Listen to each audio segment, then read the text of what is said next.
Assalamualaikum warahmatullahi wabarakatuh.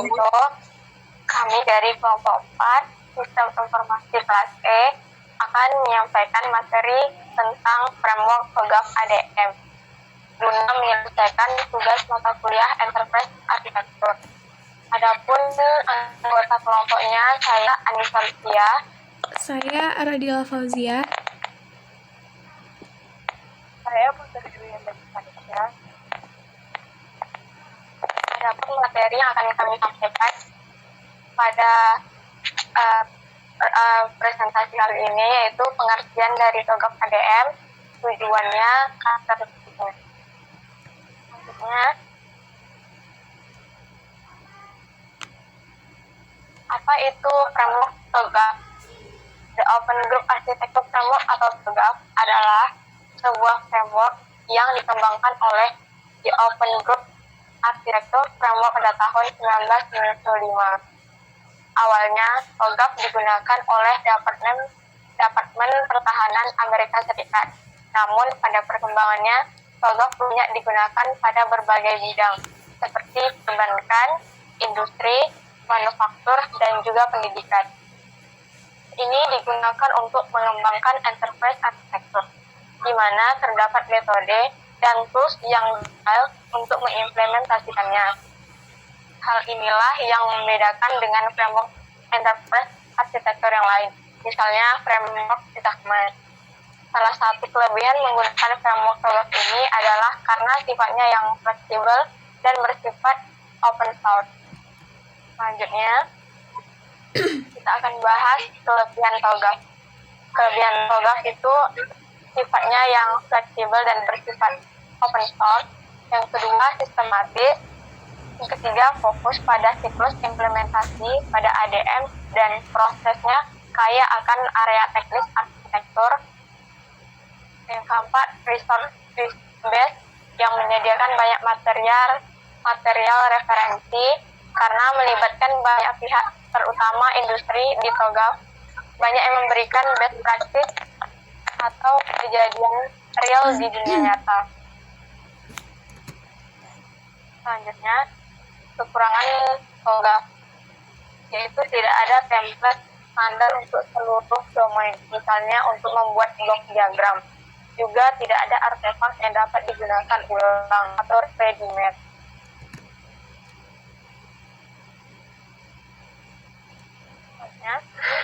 Tiga karakteristik dari TOGAF. Yang pertama, holistik, yang termasuk dalam 3 kerangka kerja perancangan arsitektur yang paling sering digunakan. 3. Open standar yang memiliki alat-alat bantuan atau tools untuk perencanaan dan proses yang lengkap. Lalu bersifat netral, fokus pada siklus implementasi ADM dan prosesnya. Selanjutnya, apa saja poin penting dalam TOGAF ADM ini? Arsitektur Development Method atau ADM merupakan inti dari TOGAF sebagai hasil kontribusi dari banyak praktisi arsitektur teknologi informasi di dunia. Secara spesifik, ADM dirancang untuk memenuhi kebutuhan bisnis dan teknologi informasi secara enterprise. Selanjutnya, mengapa materi perlu selanjutnya akan disampaikan oleh teman saya Adila. Selanjutnya, mengapa perlu memakai TOGAF? TOGAF mempunyai Architecture Development Method atau metode pengembangan arsitektur yang menyediakan proses teruji dan dapat diulang untuk mengembangkan arsitektur. ADM termasuk dalam membangun kerangka kerja arsitekturnya, mengembangkan konten arsitektur, transisi, dan mengatur realisasi arsitektur. Semua kegiatan ini dilakukan dalam siklus berulang dari definisi dan realisasi arsitektur berkelanjutan yang memungkinkan organisasi mengubah wirausaha mereka secara terkontrol dalam menanggapi sasaran dan peluang bisnis. Ketika Anda hendak membangun sebuah perusahaan, sebelumnya Anda harus menentukan framework arsitektur terlebih dahulu. TOGAF memungkinkan perusahaan mendefinisikan kebutuhan bisnis dan membangun arsitektur spesifik untuk memenuhi kebutuhan itu. TOGAF juga menggambarkan tingkatan abstrak yang berbeda di dalam suatu proses pengembangan arsitektur dalam rangka memudahkan kolaborasi dan pemahaman antar para pemain pada tingkat yang berbeda. Dari sudut pandang enterprise arsitektur, TOGAF ingin membuat enterprise arsitektur yang relevan terhadap aset dan sumber daya arsitektural di dalam mengembangkan arsitektur organisasi. Berikut adalah gambar fase-fase di dalam TOGAF ADM.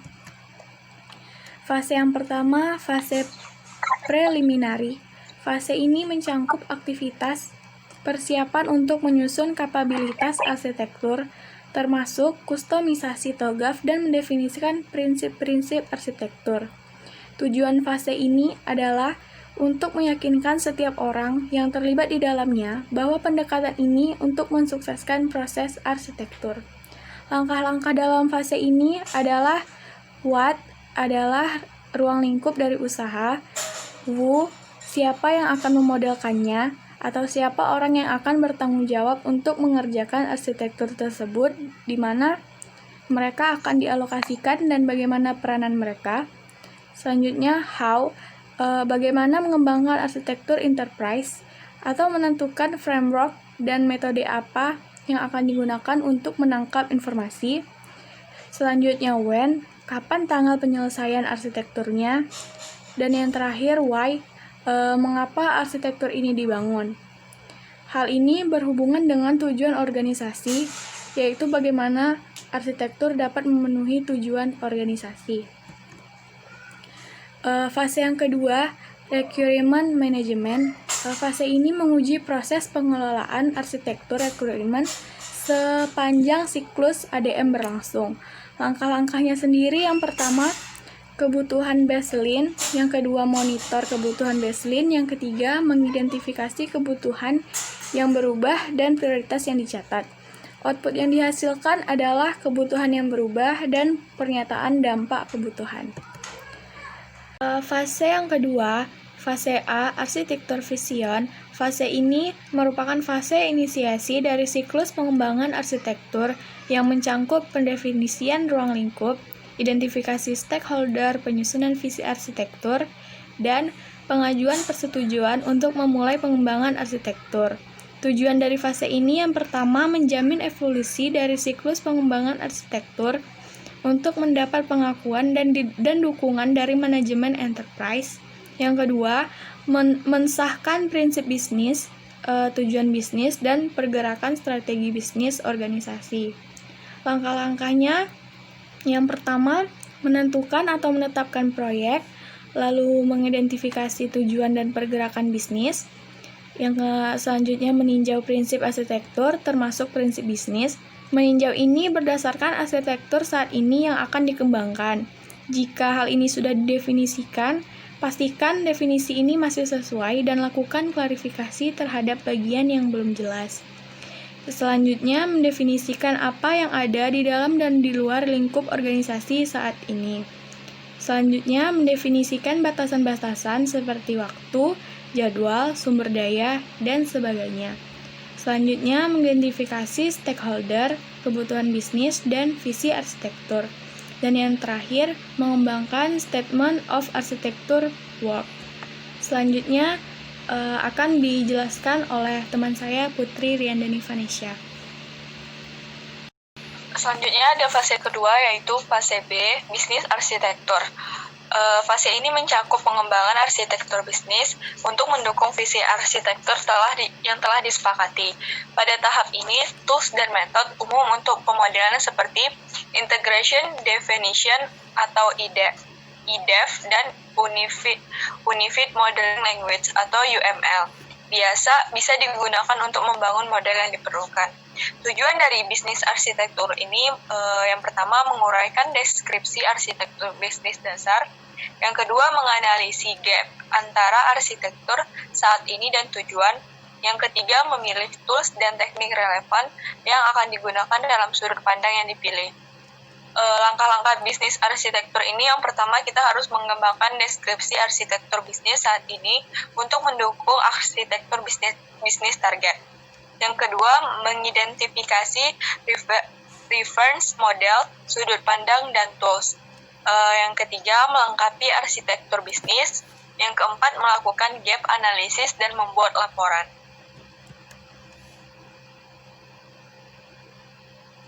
Fase kedua yaitu fase information system arsitektur. Pada tahap ini lebih menekankan pada aktivitas bagaimana arsitektur sistem informasi dikembangkan.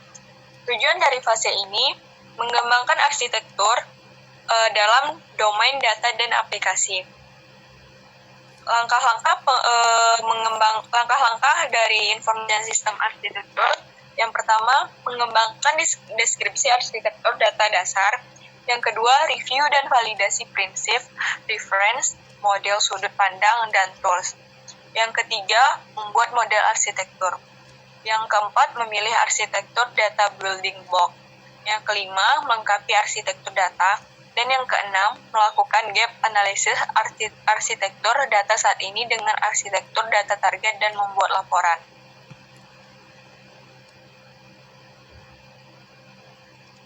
Fase D atau teknologi arsitektur. Di fase ini kita disuruh membangun arsitektur teknologi yang diinginkan, dimulai dari penentuan jenis kandidat teknologi yang diperlukan dengan menggunakan teknologi portofolio katalog yang meliputi perangkat lunak dan perangkat keras. Dalam tahap ini juga mempertimbangkan alternatif-alternatif yang diperlukan dalam pemilihan teknologi. Langkah-langkah dalam fase teknologi arsitektur meliputi yang pertama, membuat deskripsi dasar dalam format TOGAF. Yang kedua, mempertimbangkan reference model arsitektur yang berbeda, sudut pandang, dan tools. Yang ketiga, membuat model arsitektur dan building block. Yang keempat, memilih service portofolio yang diperlukan untuk setiap building block. Yang kelima, mengkonfirmasi bahwa tujuan bisnis tercapai. Yang keenam, menentukan kriteria pemilihan spesifikasi. Yang ketujuh, melengkapi definisi arsitektur. Yang ke-8, melakukan gap analisis antara arsitektur teknologi saat ini dengan arsitektur teknologi target. Selanjutnya, fase E atau opportunities and solution. Pada tahap ini, akan dievaluasi model yang telah dibangun untuk arsitektur saat ini dan tujuan, identifikasi proyek utama yang akan dilaksanakan untuk mengimplementasikan arsitektur tujuan, dan klasifikasikan sebagai pengembangan baru atau penggunaan kembali sistem yang sudah ada. Pada fase ini, kita juga akan direview gap analysis yang sudah dilaksanakan pada fase D. Tujuan pada fase ini itu untuk mengevaluasi dan memilih pilihan implementasi yang didefinisikan dalam pengembangan arsitektur target yang bervariasi. Kemudian tujuannya itu identifikasi parameter strategik untuk perubahan dan proyek yang akan dilaksanakan dalam pergerakan dari lingkungan saat ini ke tujuan. Yang ketiga, tujuannya menafsirkan ketergantungan, biaya, dan manfaat dari proyek-proyek yang bervariasi. Yang keempat, menghasilkan sebuah implementasi keseluruhan dan strategi migrasi dan sebuah rencana implementasi detail.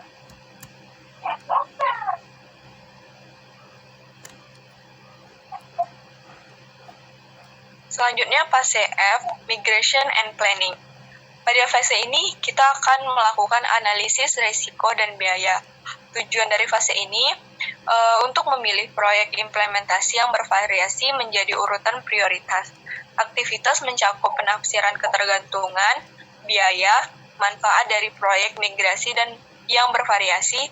Daftar prioritas proyek akan berjalan untuk membentuk dasar dari perencanaan implementasi detail dan rencana migrasi.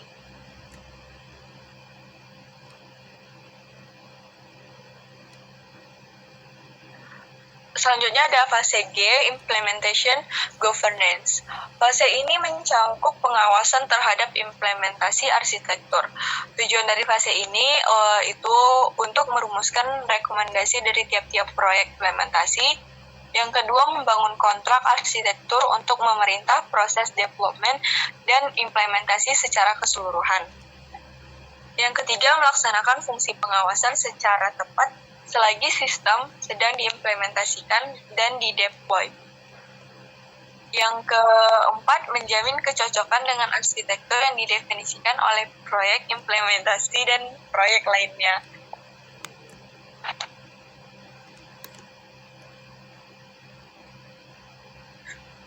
Selanjutnya ada fase H, arsitektur change management. Pada fase ini mencakup penyusunan prosedur-prosedur untuk mengelola perubahan ke arsitektur yang baru. Pada fase ini kita akan menguraikan penggerak perubahan dan bagaimana manajemen perubahan tersebut dari pemeliharaan sederhana sampai perancangan kembali arsitektur.